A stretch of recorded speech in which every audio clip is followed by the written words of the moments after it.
my eyes have seen the King. I must tell all the world, worship Him.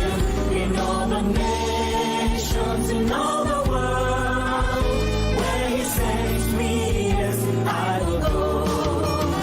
I will go where You lead me. I will go where You lead me. Who will go for us? I will go. I will go where You lead me. I will go where You lead me. Here am I, send me, Lord. I will go. I will go. I will go. Who will go for us? I will go. I will go. I will go. Here am I, send me, Lord. I will go. I will go. I will go. I will go.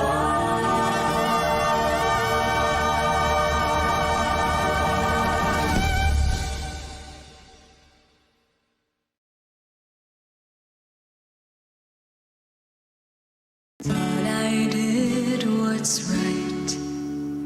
I thought I had the answer. I thought I chose the surest road, but that road brought me here. So I put up a fight and told you how to help me. And just when I have given up, the truth is coming clear. You know better than I. You know the way. I've let go the need to know why. For you know better than I. If this has been a test, I cannot see the reason, but maybe knowing I don't know, it's part of getting through.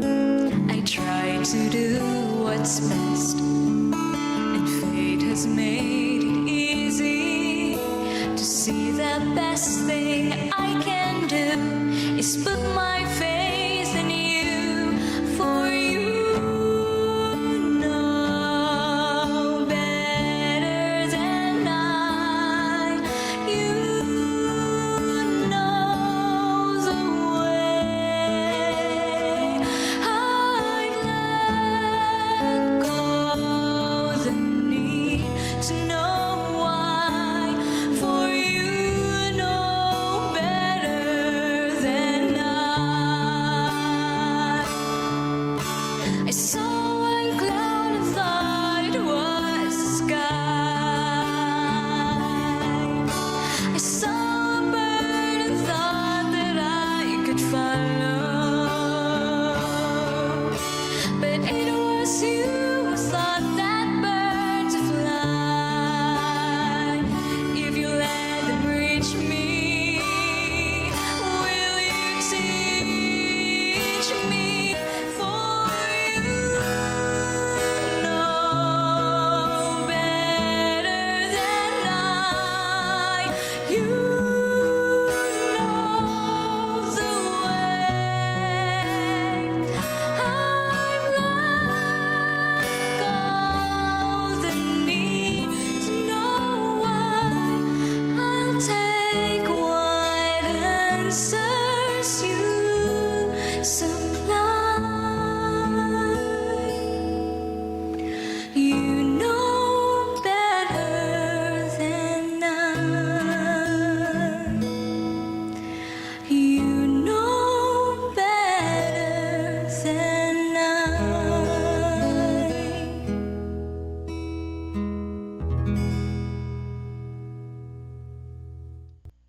Amen. God first morning po mga kapatid.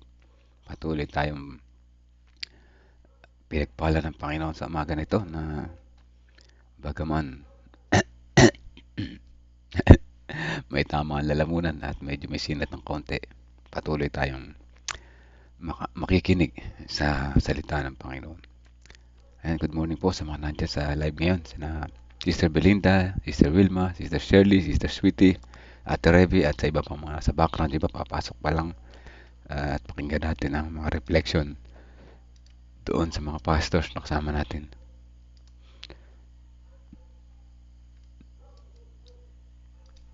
Ayan.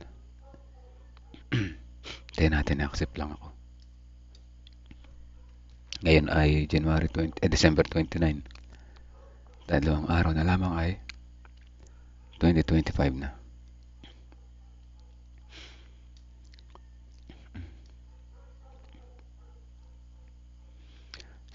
Parang si Pastor na yung naging main host doon sa CLPM, mga kapatid. Pero gagawa siya ng paraan para makabalik dito sa atin. Ano po, maganda yung ating devotional next year. Yung kulay dilaw ba yun? Orange. Ayan na. Ang ganda po. Ang ganda po no. Napakasimpleng reflection po ni Pastor Nelben. Maganda po yung kanyang reflection. Makatotohanan po yan, Pastor. Yes po. Alam ko ho na ang ating mga kapatid ngayon na nakasubaybay, 35 na po tayo sa FB Live, ay mensahe po yan sa atin. Ito ho'y simpleng ang hirap gawin na na self-sacrifice. Yung bang may alam mo may karapatan ka, sinaktan ka, Opo. chinismis ka, wala ka namang ginagawang masamang intensyon, nalagay ka sa isang posisyon na parang gustuhin mo mang tanggihan pero nandyan ka, pasan-pasan mo yung krus ni Kristo, dinadamay kang pilit sa kasalanang hindi mo ginawa, pinagkikwentuhan ka ng mga kapatid, ang hirap magpatawad. Pero kinakailangan natin tanggihan yung sarili. Bigyan nga natin mga kapatid ng konting reaksyon yan. Sige po. Sige po. Kung meron po kayong mga masasabi dyan sa punto na yan, no? Pumili ng pagpapatawad at pagkakasundo kaysa pagkimkim ng galit. Ang pagbitiw o pagbitaw sa hinanakit ay salamin ng sakripisyong ipinakita ni Kristo sa krus. Ano masasabi niyo dyan mga kapatid? Kahit simpleng amen lang, magsalita po kayo. Ano ang impact niyan sa inyo? Nakikita niyo ba yan sa church ninyo? Na yan, yung spiritong iyan, ng kawalan ng kapagpapatawad, karapatan kong magalit, o kinakailangan makita ko silang lahat, dapat kumprontahin nila ako. Yung mga ganun po ba? Tatanggihan natin yan for the sake na para tayo ay maging katulad ng bahagi ng buhay ng ating Panginoon. Kung nakikita niyo po yan, you can say amen, mag-react po kayo, or mga kapatid, or magsabi po kayo ng mahigsing kwento ng buhay ninyo. Meron po ba mga kapatid sa umagang ito? Punuin natin ng reaksyon ng ating pong sarili. Okay. Pwede po bang magtanong? O sige, di magtanong po kayo. Sige po. Pastor, Diba? God first morning po. Pastor, tatanong ko lang po, sa tagal po ng atin pong ganitong ginagawa ay yung pong personal experience ko po ay patuloy po na yung ginagawa ng mga kapatid na hindi lamang po sa yung pong ang mga kapatid na mismong kapatid sa Kapatid sa laman. laman Okay. ay patuloy na gumagawa ng mga masasakit. Yung po mga salita na pagtitiisan na din po na pero yung paulit-ulit at pagkakampi-kampi laban sa akin o sa amin ay patuloy po na sumusugat sa puso at humahanap po ng mga kakampi at pati na po yung mga lahat ng angkan at may punto po na halos yung sumugod na po Alam po ninyo yun, yung pong sugurin ka sa bahay na halos yung mga kahit ipanalangin na po, nalangin na, pagkatapos po nun Recording in progress. ay meron pa pong mga pagmumura. Kulang na lamang po ay yung pong pisikal. Ano po? Parang kahirap po ba? Personally po talaga pong napakahirap para sa akin at sa aming mag-asawa yung pong ganitong nangyayari. Opo. Na parang masakit po kasi parang itinatakwil ka bilang kapatid. Dahil nakikita mo na yung pagturing sa'yo ay hindi kapatid. Parang gusto kang ibagsak. Gusto kang makitang maghirap para lang sila manalo. Pero nakikita ko rin naman po yung on the other side na ang pag-ibig ng Panginoon ay naroroon na talagang kailangan mong piliin. Kasi pagpili po bagaman dumarating din po sa pagkakataon na parang niloloko ka ng niloloko Bang magpapatawad ka, niyayakap mo yung pag-ibig ng Panginoon, yung pagpapatawad ng Panginoon. Pero sa tuwing magkikita kayo, naroroon yung mga tingin, yung malamig na pakikitungo, yung pagtrato sa iyo na hindi ka ibang tao ka. Mas napakasakit po na kaya lang talaga po nakakapit lamang po kami doon sa pag-ibig ng Panginoon, yung pagpapatawad na misa po talagang nakakasakit lalo na yung mga bata na inalagaan mo. Lahat sila alam po naman ninyo hindi naman po lingid sa inyong kaalaman yung nangyayari po sa amin na ito. Napatuloy na napakabigat po ng aming dinadala na ganitong kulang na lamang po yung talagang pisikal na dumating po dun sa pisikal na parang nagigirian po ba na parang yung manok na tandang. Kulang na lamang po isang kalabit na lang po sa mga bata yung sa tenga. Kakalabitin yung tenga ay talagang magpapang-abot na po. Yeah. Ganun po ang napakahirap na Ang tanong ko lamang po, Pastor, yung po bang tulungan po ninyo kami na talagang sa paulit-ulit dahil ang hirap pong talikuran kung makakalayo lamang po kami na pupunta sa madaling magpatawad na madaling sabihin na magpatawad pero araw-araw nakikita mo yung barangay kumbaga sa na talagang yung pagtrato pambabastos ng mga bata ng mas matanda hindi mo na maramdaman yung pag-ibig pero mismo po sasabihin pa na magpatawad sila mismo yung pinakamatanda ang magsasalita ng magpatawad padadalan ka ng mga message yung na makadiyos pero sa kanilang mga pananalita at pagkakampi-kampi nararamdaman mo nakikita mo yung taliwas na mensahe ng Panginoon. Okay. Sige po. Yun, maganda. Ganda ho.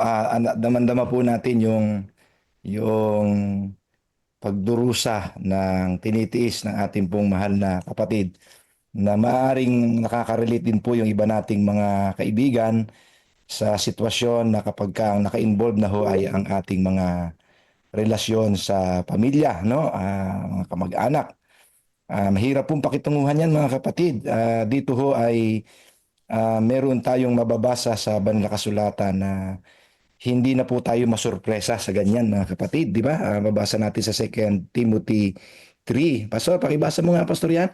Meron ka bang Biblia dyan? 2 Timothy chapter 3. Yan po ay mga larawan talaga para hindi na ho kayo mabigla, no? 2 Timothy chapter 3. Yan. Para hindi na po tayo mabigla at masurpresa at sasama pa ng tuloy-tuloy ang loob natin sa mga nangyayari sa paligid, lalo na sa pamilya natin, ano? Okay. Nakita mo na, Pastor? Yeah. Timothy, chapter 2 Timothy chapter 3.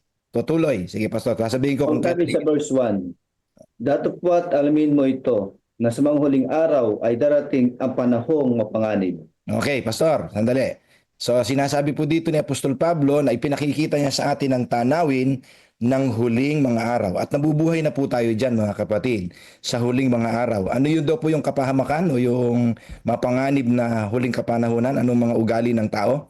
Sapagkat ang mga tao ay magiging maibigin sa kanilang sarili. Okay, putol, Pastor. So, bakit sa listahan ni Apostol Pablo, ang kauna-unahang binanggit niya na mapanganib na ugali ng tao sa huling panahon ay magiging maibigin sa kanilang sarili?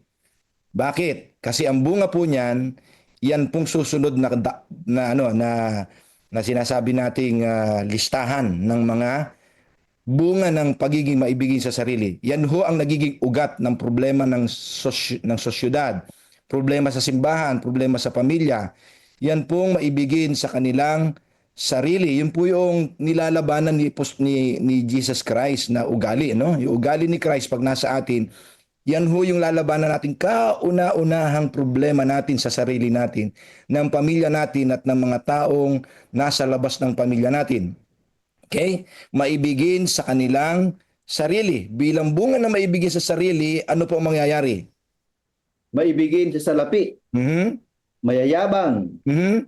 mga panibughuin, Mhm. Sa Tagalog, sa ibang Tagalog ay mapagmalaki, Pastor. Yes po. Mapagmalaki. Okay, next. Mga walang turing sa sarili, Mapanlait. mapamis, Mapanlait po yon. Okay. hindi mga maibigin sa mabuti. Opo.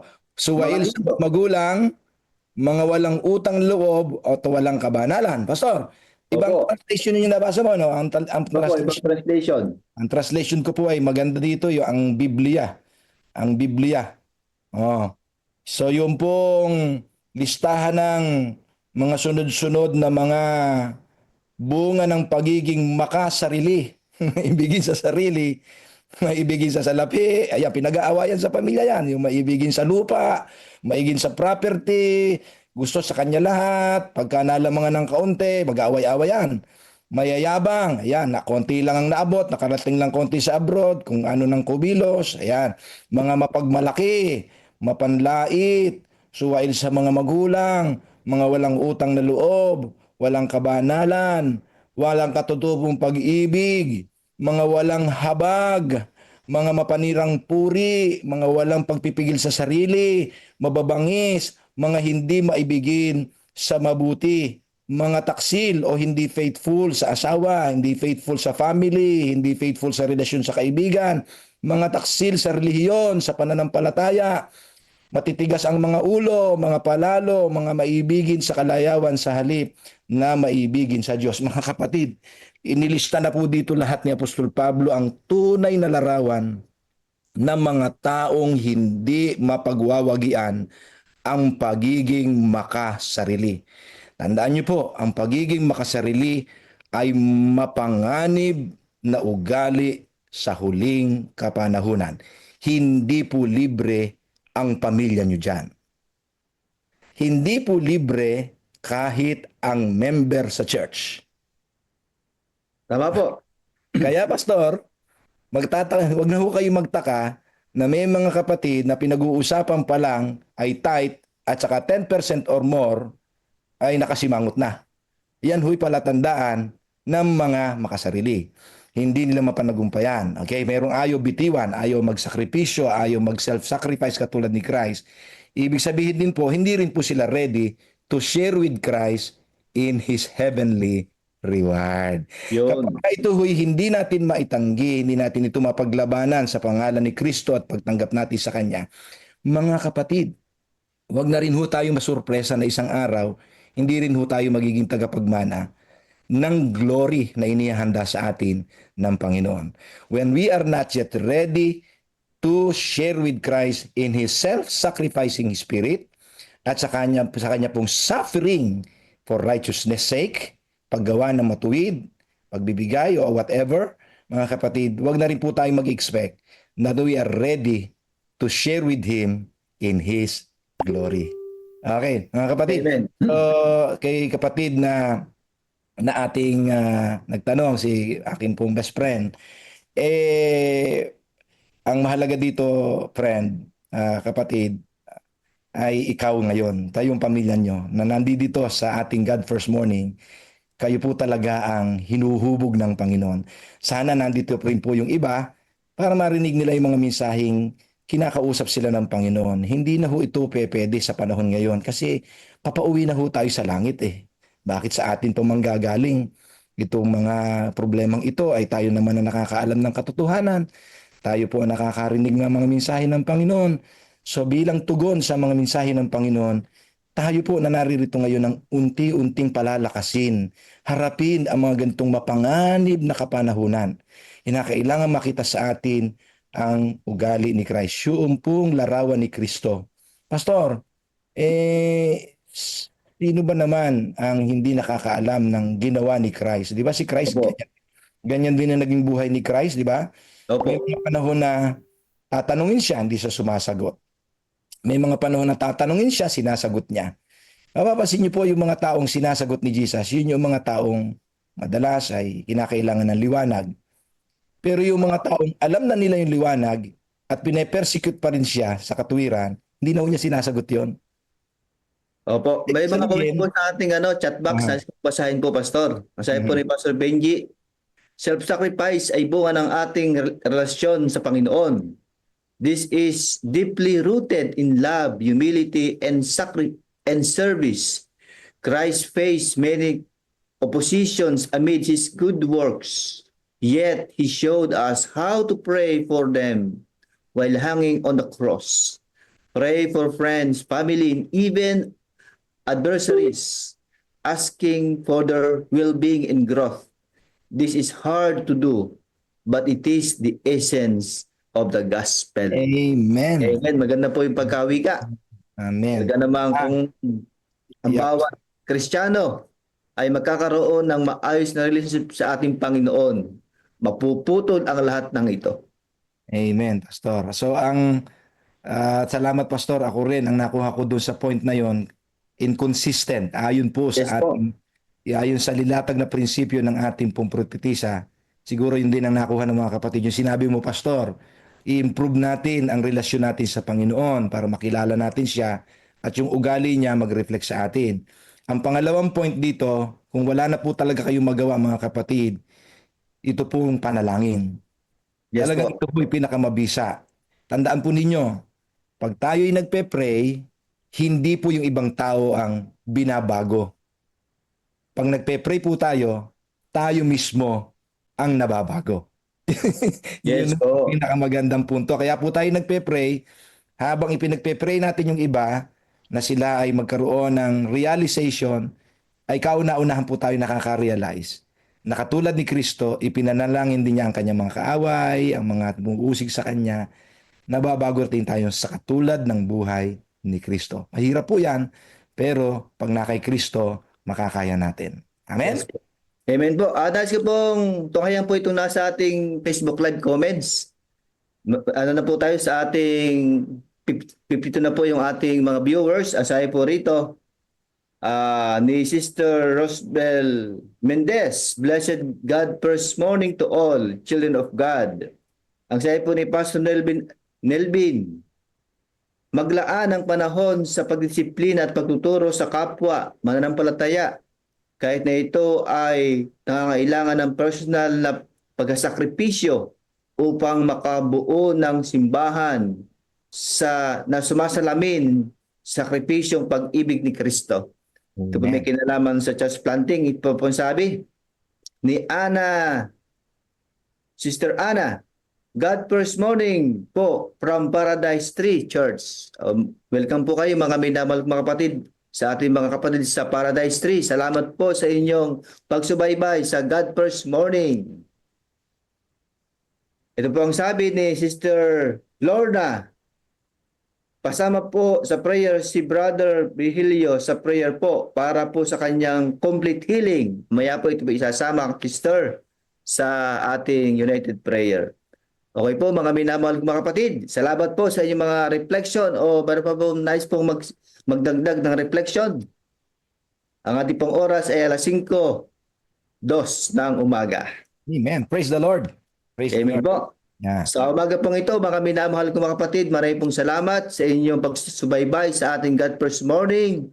Ang ating pong tagapagsilita sa umagang ito ay walang iba kundi si Pastor Lodimer Gatos, ang ating ministerial and chaplaincy director.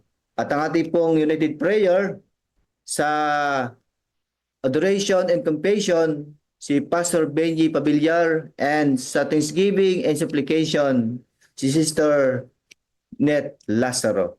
Mga minamahal kong mga kapatid, ating pong patuloy na maranasan ang paggabay at pangunguna ng Panginoon upang tayong lahat ay patuloy na magkaroon ng buhay na malapit sa Kanya. Amen. Put God first and you will never be.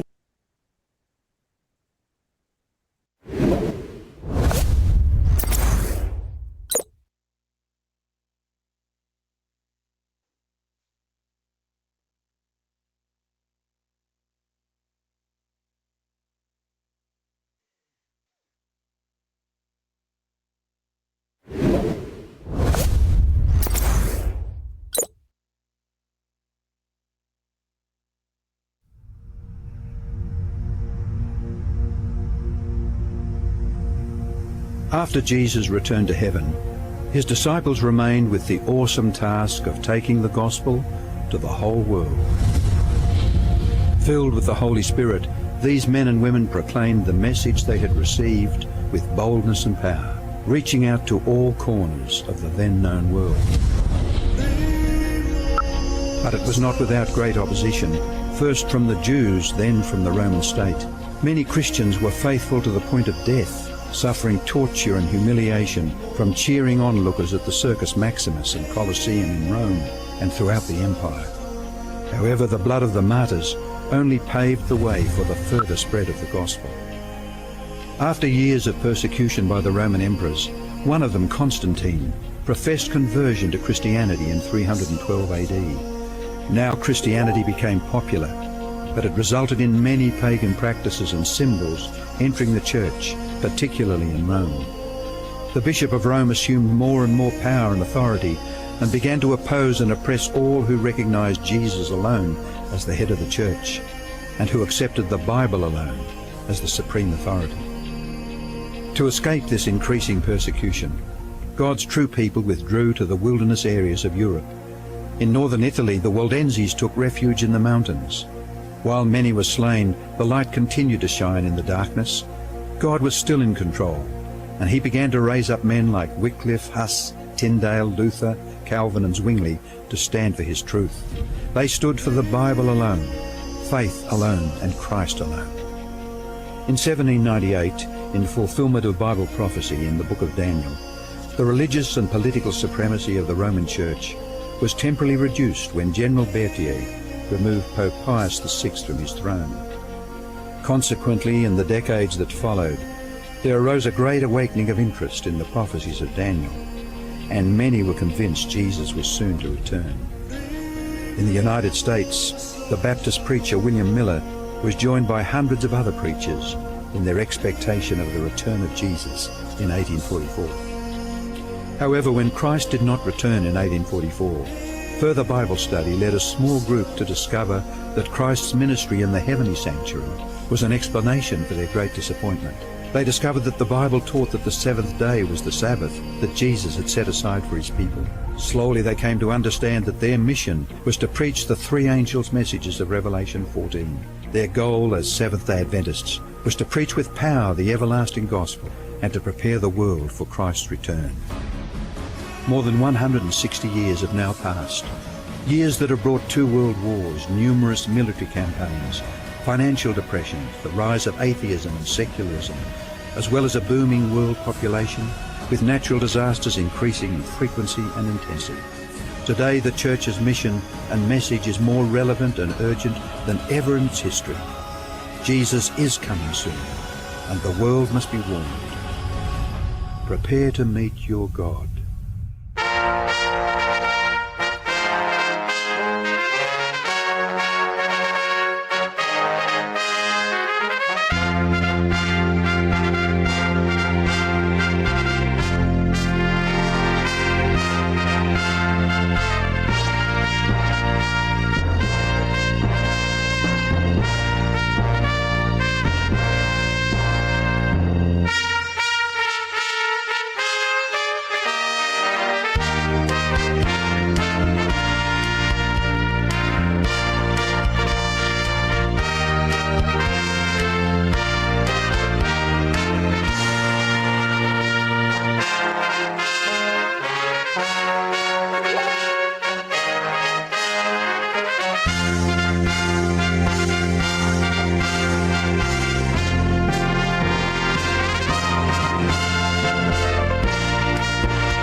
Tayo po'y manalangin. Dakilang Diyos, sa umagang ito, muli po naming ibinabalik ang papuri at pasalamat sapagkat kami nagkasama-sama sa oras na ito upang muling makinig ng inyong salita. Samahan po kami ng Banal na Espiritu upang kaming lahat ay matuto at patuloy na magkaroon ng magandang relasyon sa inyo. Salamat po sa pagdinig sa aming panalangin sa matamis na pangalan ng aming tagapagligtas na si Jesus. Amen. Amen. Ngayon po mga minamahal ko mga kapatid, akin na pong ibinibigay po kay Pastor Joey ang pagiging host sa umagang ito.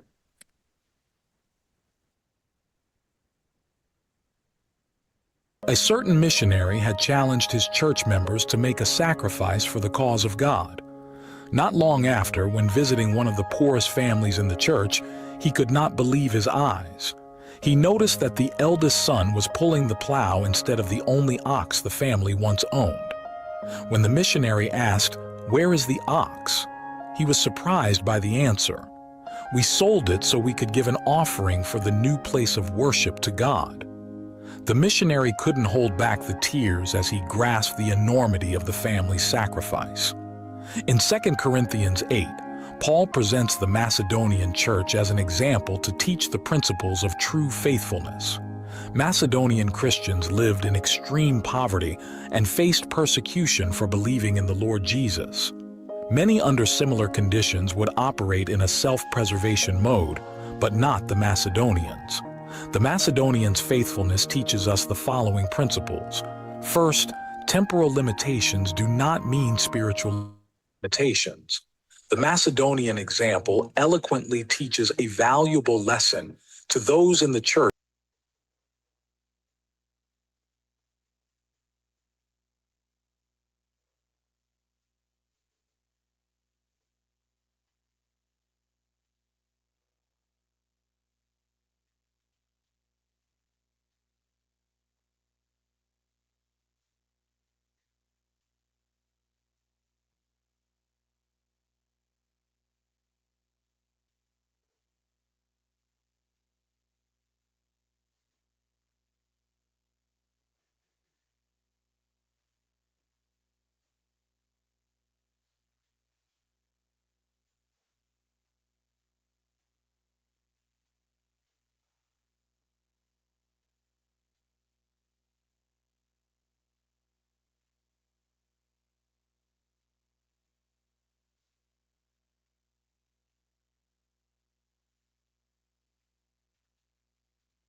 and systematic offerings, may we put our desires last and God first.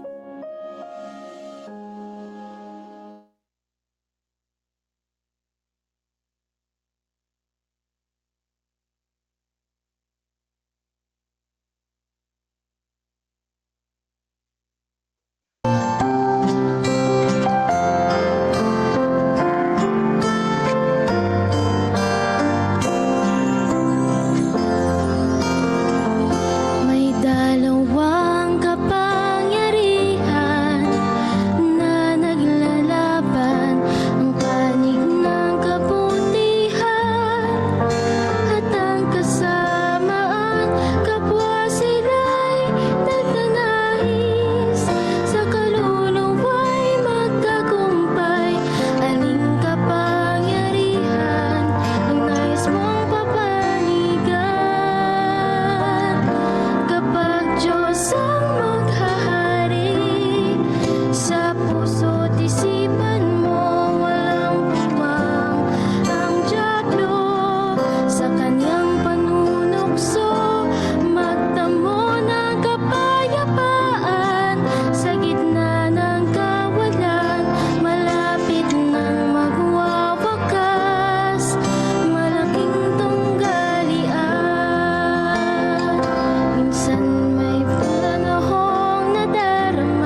Magandang umaga po muli, mga minamahal na mga kapatid.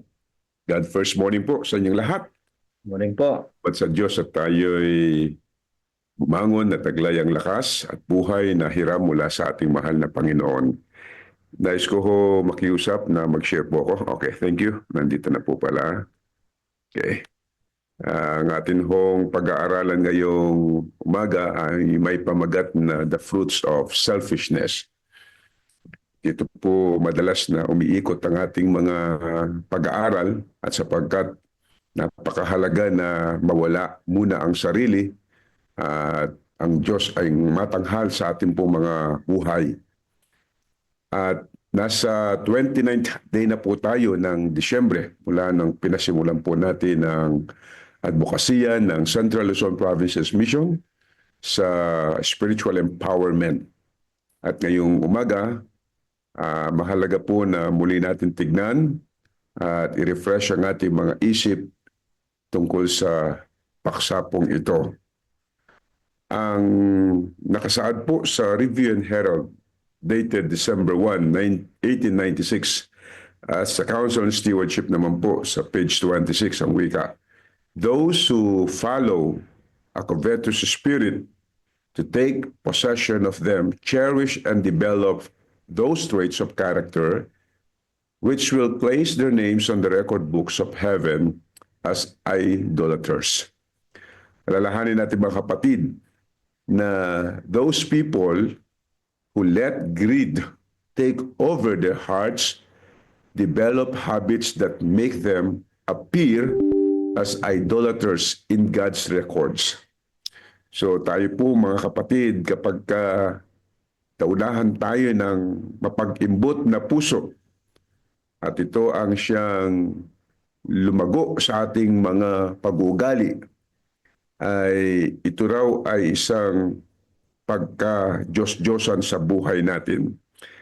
Tangwika pa po ni Ms. White, all such are classed with thieves, revilers, and extortioners, none of whom the word of God declares shall inherit the kingdom of God.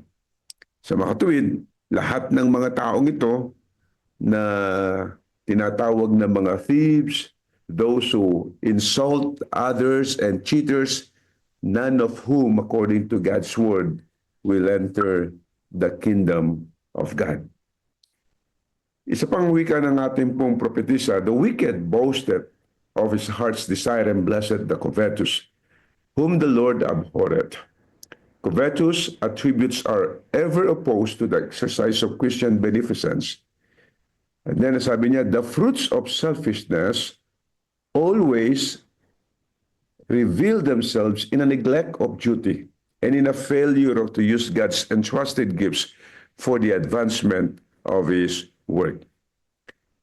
Alalahanin natin mga kapatid na selfishness always leads to neglecting responsibilities and failing to use God's gifts to support His work. Bakit? Sapagkat ang laging nafo-focus ng kanilang buhay ay ang kanilang sarili at kung papaano pinagyayaman sa buhay nila yung mga pleasure ng sanlibutan. Kaya naganda po ako dito ng tatlong mahalagang bagay na dahilan sa pagiging selfish sa buhay ay ito po ang naging kaganapan sa mga nakaraang mga panahon ng ating buhay. Dahilan sa pagkahiwalay natin sa Panginoon, ang sabi po ng aklat ng Isaiah 59:2, but your iniquities have separated you from God or from your God. Your sins have hidden His face from you so that He will not hear. At ang sabi po sa aklat ng Proverbs 28:25, he who is of a proud heart stirs up strife, but he who trusts in the Lord will be prospered. Ang pagiging mapagimbot at makasarili ay maaring pansamantalang giginhawa, pero hindi ito magpapatuloy sa kanyang buhay, kundi ito mga kapatid ay magdudulot sa kinatagalan ng buhay ay pagkahiwalay sa ating mahal na Diyos.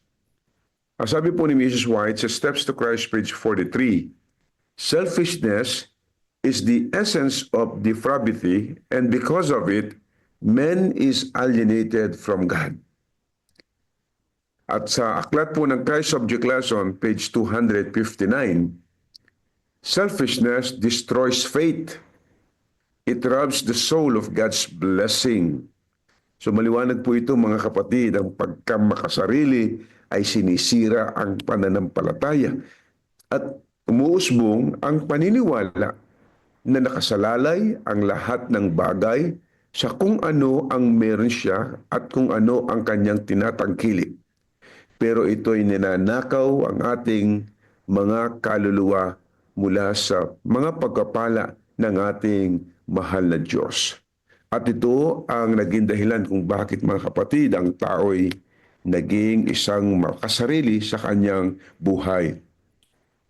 Ikalawang bahagi, ito ang ibinunga mga kapatid at nasira ang mga relasyon. James 3:16, for where envy and self-seeking exist, confusion and every evil thing are there.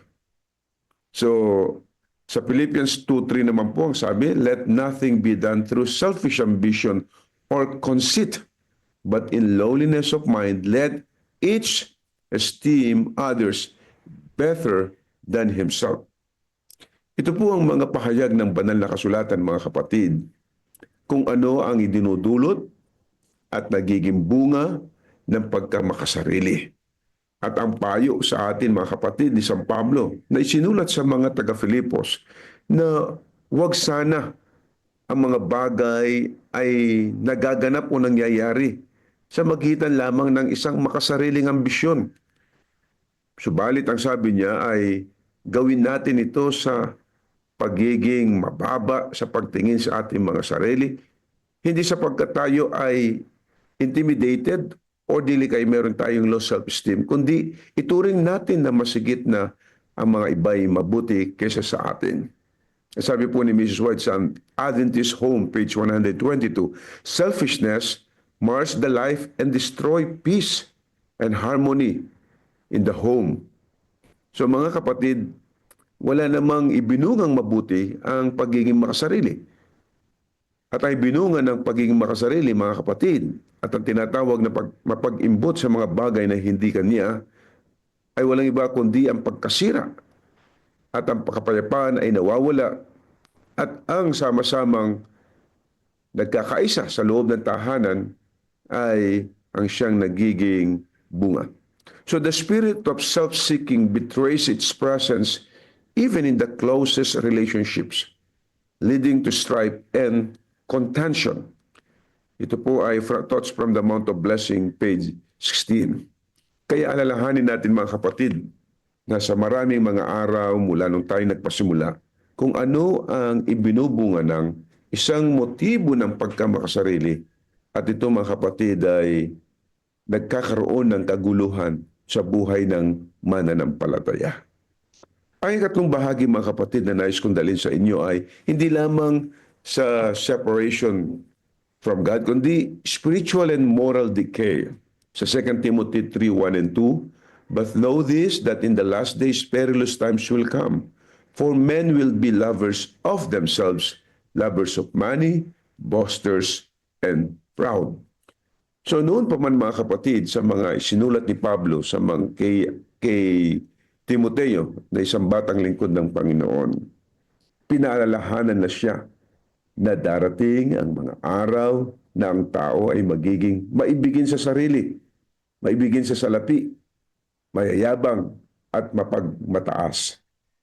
At sa Galatians 6:7-8, ang sabi po ni Pablo, do not be deceived, God is not mocked, for whatever a man sows, that he will also reap. Selfishness and greed are seeds of ruin, mga kapatid. They harden the hearts and pervert the conscience. Sa Patriarchs and Prophets, mga kapatid, page 130. Alalahanin natin mga kapatid na walang ibinubungang maayos at banal na buhay ang pagiging makasarili. Bagkus mga kapatid, ang sabi ni Miss White, selfishness and greed are seeds of ruin. Ang pagkamakasarili at pagiging sakim ay ito ang binhi ng pagkasira. Pinapatigas niya ang ating mga puso at ang ating mga konsyensya. Ganon din naman ang nakasaad dito po sa aklat ng Desire of Ages, page 649. Self-serving shuts the soul away from Christ and leads spiritual death. At yun ang isa sa sukdulang na ibinubunga ng pagiging makasarili, na ang kaluluwa ay humihiwalay kay Kristo at ito'y umahantong sa pagkamatay ng ating spiritual na kondisyon. Kaya mga kapatid, itong tatlong mahalagang mga bagay na ito ay napakahalaga na bulay-bulayin natin sapagkat ito ang mga ibinubunga ng ating pagiging makasarili. Kaya ang Diyos ay tumatawag ng isang buhay na kinakailangan na uuna ang Diyos at hindi ang sarili at kapakanan ng ibang mga tao na atin hong bibigyan pansin lalong higit sa kapanahonan ito. Sa ating mensahe ngayong gabi mga kapatid, ang Panginoon ay tunay na niligayahan at natutuwa na ang kanyang bayan sa mga huling panahon na ito ay umahantong sa tunay na pagkatatag at maturity ng kanilang pananampalataya. Sapagkat alam nating lahat, doon pa man sa langit, si Satanas ay naging dahilan ng kanyang pagkahiwalay kay Kristo. Ay dahilan sa ginusto niya at kanyang tinignan ang maaring maging kalagayan niya kung siya ay magiging kasama ng tatlong persona.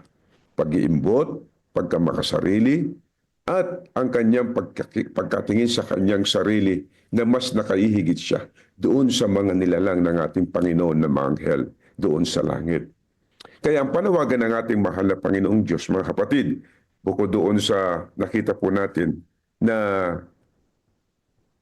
ang pagkamakasarili natin mga kapatid ay kinakailangan humiwalay tayo at tignan natin ang ating Panginoon.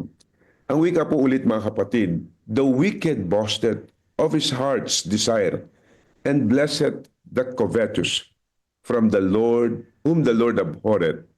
Covetous attributes are ever opposed to the exercise of Christian beneficence.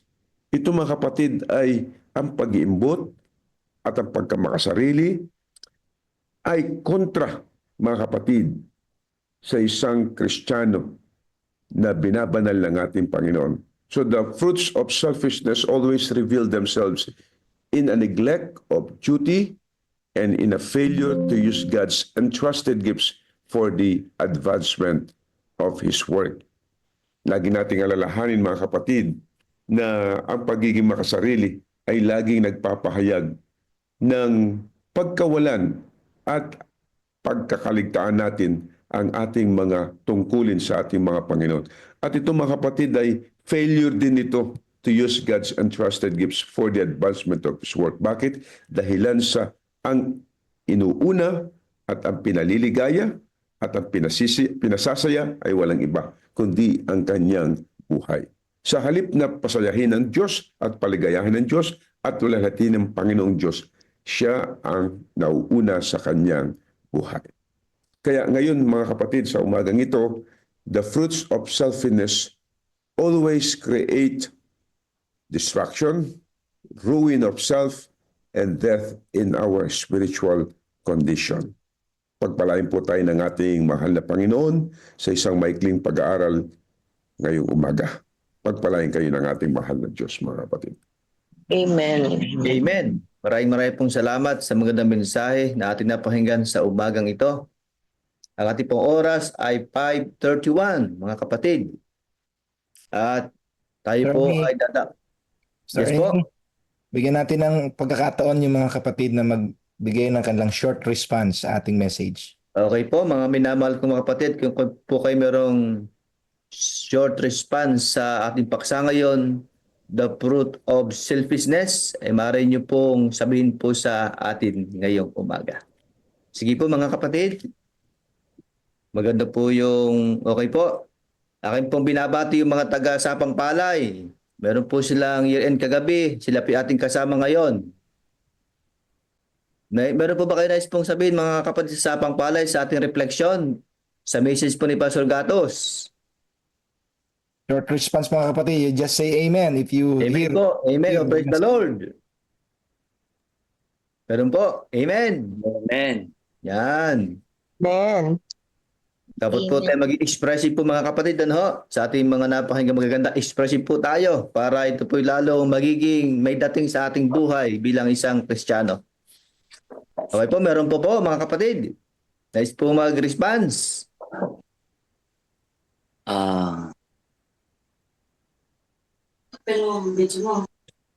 Meron po.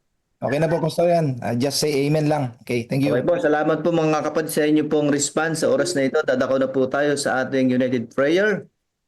Muna po sa ating adoration and confession ay si Pastor Jopet Bernabe. At sa ating thanksgiving and supplication, tayo ipapangunahan ni Sister Net Lazaro. Tayo po dumako na sa ating Amen mga kapatid.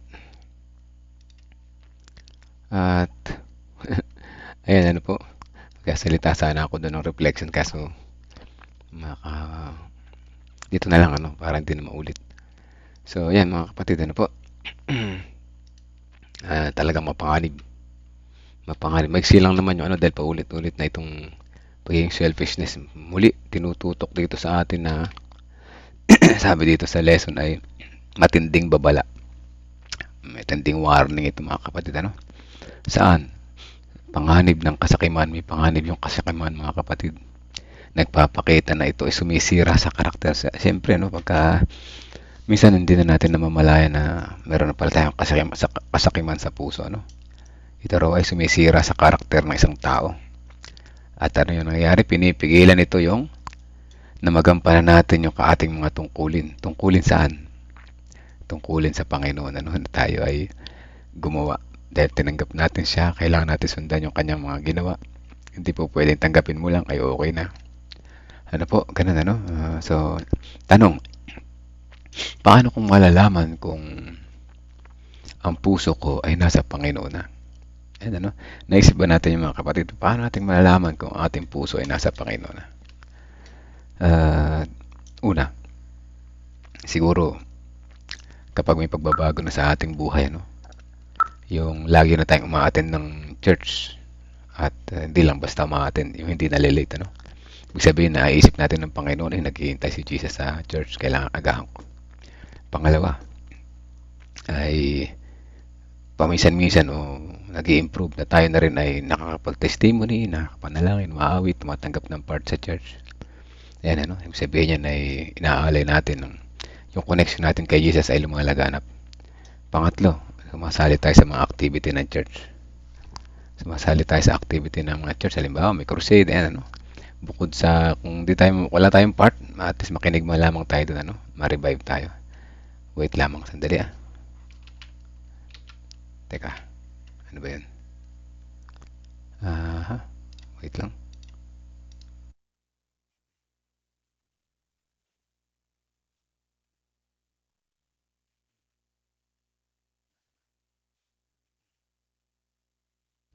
Ayan. Okay. So ano pa yung mga palatandaan na maaari nating malaman kung naisa puso na natin ang Panginoon, ano? Susunod pang-apat, yung nakikita natin yung kabutihan ng Panginoon sa ating buhay. Na ibabalik natin ng tapat yung ating ikapo at nakakapagbalik tayo ng offering bilang pasasalamat sa kanyang mga biyaya na binibigay sa atin. Pag yung apat na yan mga kapatid ay nakita nyo na ginagawa nyo ng masaya para sa Panginoon, malamang ay mayroon na tayong naipasok na natin si Jesus sa puso natin. Yan tinatawag na give freely and abundantly. Ano po? So ayan, isa pa ay marami pa yan kapag tayo madali na magpatawad ng kapwa. Yung hindi na natin kinikip yung galit, ano? Ibig sabihin yan ay nasa puso natin ng Panginoon dahil gusto niya nagpapatawaran tayo sa isa't isa, no? So ayan, pagka nahalaman natin yan, niayos natin yung ating sarili, malamang ay nasa puso na natin ng Panginoong Hesus at tayo ay lalago, patuloy na lalago at magiging inspirasyon din naman ng iba.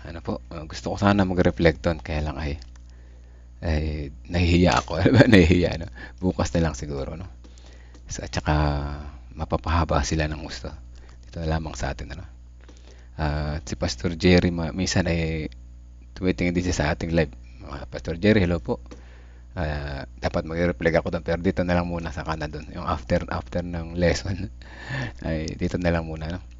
So, ayan, ang sabi nga natin, Rebi, ang makasarili ay kapakanan lang ang kanilang family ang iniisip. Yes, Kaya, pag ganyan ay naging makasarili, nadidestroy yung ating karakter.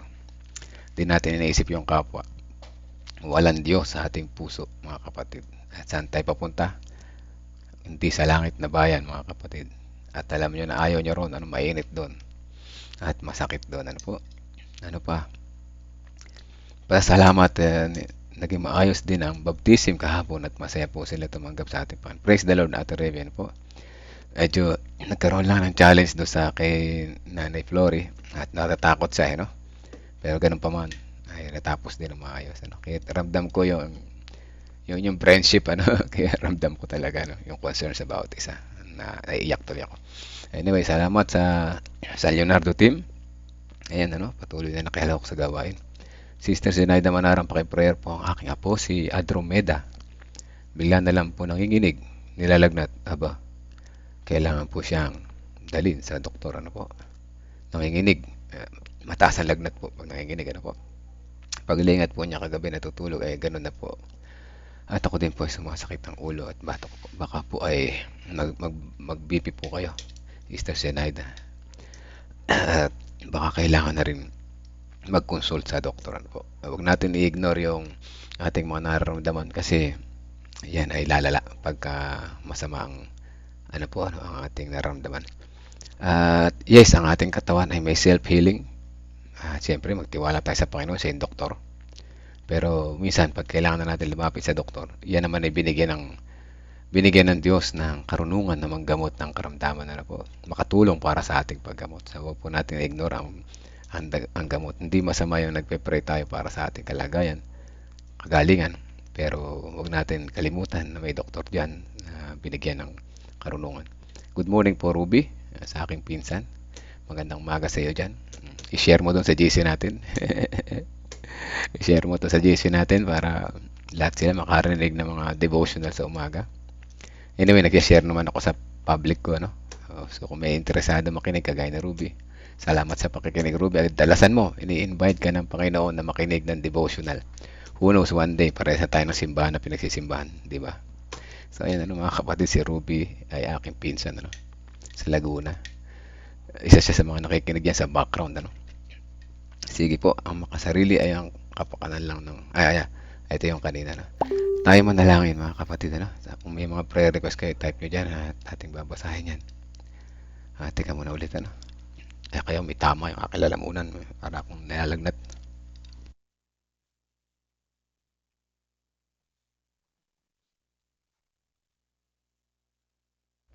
Nasaan yung aking prayer? Let's pray po, mga kapatid.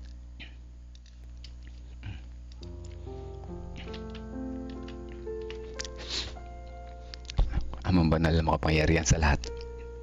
Salamat po sa umaga na ito na muli ninyo kaming ginising sa aming pagkakatulog. Nagkaroon kami ng pagkakataon na makita ang aming mga sarili, na kami nanganganib sa pagkasira ng aming karakter sapagkat ang aming puso ay makasarili.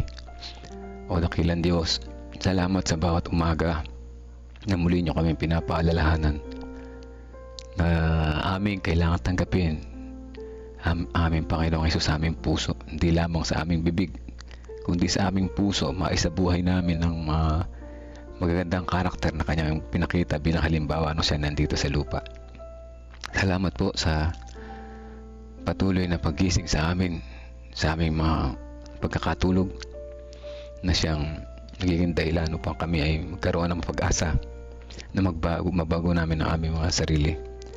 Dalangin po namin sa umaga na ito na muli nyo kaming gabayan sa aming pag-aalis ng makasariling puso sapagkat ito ang sisira ng aming karakter.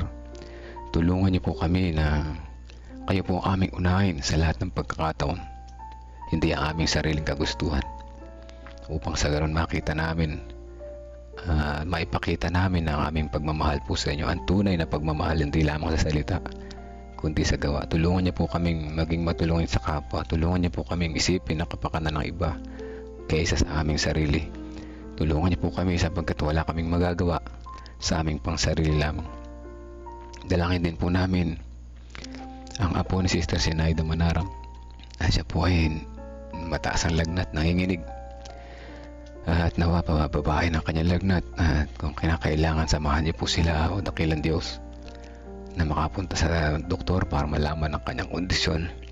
Gayon din po si Sister Zenaida na sumasakit ang kanyang ulo at ang kanyang batok. Maaari pong kailangan niya din magpa-check up. Samahan niyo po siya at nahipuin ang kanyang inyong mapagpagaling na kamay ang kanyang karamdaman. Dalangin din po namin ang iba pang mga prayer request ng kapatiran. Yung aming kapatid na nabibigatan sa buhay na nag-share kanina ng kanyang experience na taga-Kabiyaw. Nawa ang inyong karunungan na manguna sa kanilang puso, maipakita nila ang karapat-dapat na aksyon upang hindi sila mabigatan sa buhay. O dakilan Diyos, pag-ayusin niyo po sila magkakapatid sapagkat hindi ito maganda para sa kanilang mga anak na nakikita na ganito ang sitwasyon nila sa buhay bilang magkapatid sa laman. O dakilan Diyos, nawa itong mga halimbawa na ito na kapag nangyari sa amin ay amin din namang makita ang karapat-dapat namin gawin na ilapit namin sa inyo at sundin na inyong kalooban, ang inyong nais at hindi ang aming kagustuhan. Dalangin din po namin, o dakilan Diyos, sa mga kapatid na nakikinig ngayon. Gayon din ang mga makikinig mamaya sa replay. Dalangin namin ang bawat isa ay patuloy na maging ma-spend namin na maghapon na kayo po ang aming kasama sa mga aming pagdedesisyon, sa aming paglakad, sa aming paggawa.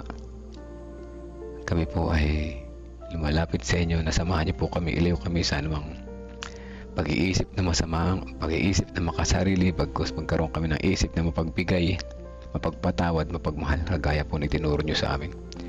Aming sinasama sa panalangin ang sambahayan ni Sister Belinda Salvania. Ano man ang kanilang pangailangan sa mga sandali na ito ay samahan po sila. Gayon din naman si Sister Wilma Fernandez. Gayon din naman si Sister Shirley Rosacinto. Ano man ang kanilang pagsubok na pagdaraanan sa buhay, maging ito man ay kalusugan, maging ito man ay pinansyal, maging ito man ay pampamilya. Samahan niya po sila, o dakilan Diyos. Gayon din naman si Sister Sweetie Lopez. Ang sambahayan din, Ate Reve, kasama niyo sa Leonardo Church. Kanilang kapatiran doon na patuloy na maging matatag. Gayon din ang mga bagong binyagan kahapon, 4 na kaluluwa o 3 kaluluwa na nawa. Maging example sila sa mga tao na pagiging masipag, masigasig, na pagtatapat po sa inyo. Gayon din naman si Sister Vicky na malayo sa kanilang bahay tahanan, nagtatrabaho sa malayo. Samahan niyo po siya sa araw-araw. Ipagkaloob din po ang kanilang pangailangan. Kasama din namin sa panalangin ng sambahayan ni Nanay Nerissa. Gayon din ang sambahayan ni Brother Klaus Jacinto. Ang sambahayan din ni Sister Rosel Hernandez. Ang sambahayan ni Sister Mildred. Ang sambahayan ni Sister Zenaida Manara. Ang sambahayan ni Sister Teresita Dairet Reyes. Ang sambahayan ni Sister Ellen Alpindo. Ang sambahayan ni Sister Penny Domingo Ronas. O dakilan Diyos, salamat sa araw-araw na pagpaalala sa amin. Nawa ito'y maging hakbang at dahilan para ang aming pagiging makasarili ay mawala sa aming puso, sapagkat natutunan namin na ito'y mantsa na nakadikit sa aming puso na kailanman hindi makapapasok sa kaharian ng langit. Maraming salamat po, o dakilan Diyos, sa pagtinig sa aming panalangin. Patawarin niyo po kami kung saan kami nagkulang at nagkasala. Ito'y aming inihiling, alang-alang na lahat sa pangalan ng aming Panginoong Hesus. Amen. Amen. Amen mga kapatid. Muli, good morning and happy God first morning po sa lahat. Ang oras ay 5:47 na umaga. Kailangan ko magpaaraw maya-mayang kaunti para gumanda yung aking pakitang. Kaso may kasalan sa church. Rock and roll na naman tayo. Punong abala. Punong abala tayo sa church, palagi ganun pa man ay masaya na ako na maglingkod sa Panginoon. Nakakatayo pa naman kahit medyo masama ang pakiramdam. Chill lang, chill. Pag hindi kaya, dehiga. Diba? So ayan salamat sa mga sumama sa prayers, salamat sa mga nag-share, salamat sa mga na-remind, na-revive. At hanggang bukas po muli, patuloy tayong magdalanginan, patuloy tayong ma-remind sapagkat tayo makakalimutin, Patuloy tayong ma-revive dahil tayo mga nakatutulog, at patuloy tayong ma-bless sa bawat umaga, patuloy sama-sama tayong lalago, at mawawala ang ating mantsa sa ating puso. God first morning po sa ating lahat.